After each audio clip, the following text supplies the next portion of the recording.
छोटे छोटे घरगुती उपाय मी सांगितले ते करत चला। अजून जर तुम्हाला पाहिजे असेल तर साधं सांगतो, शुगरच्या पेशंटनी, कारण कोविड नंतर शुगरचे पण 25-30 वाले वाढलेत बघा। 25-30 वयापासून पुढे सुद्धा मुलं काय तरी आता मला वाटतं 2-3 वर्षाच्या मुलांना सुद्धा शुगर झालेली आहे, टाईप 1 शुगर।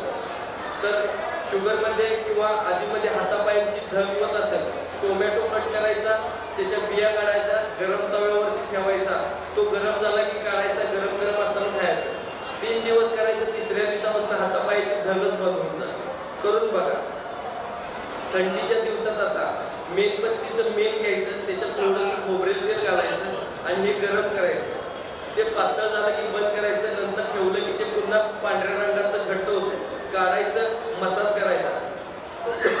चेहरा फुटला असेल, टाच फुटली असेल, टाचा फुटता बघा जास्त, तर त्यांना लावायचं, लगेच बरं होऊन जाते। अशा खूप साऱ्या गोष्टी आहेत, छोट्या छोट्या गोष्टी आहेत। या दिवसात पोटात कळ येणे जास्त हे होते बघा, पोटात कळ येते, पोटात दुखते किंवा बऱ्याच लोकांना पोटा साफ होत नाही।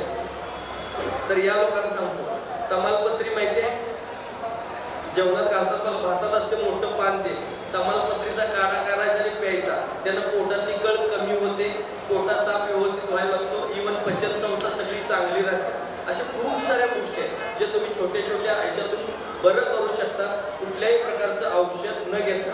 तोडकर संजीवनीमध्ये किंवा माझ्या दिलेल्या मोबाईल नंबरवरती फोन करायचा, पण त्याच्यावरती घरगुती उपाय अगोदर विचारून घ्यायचे।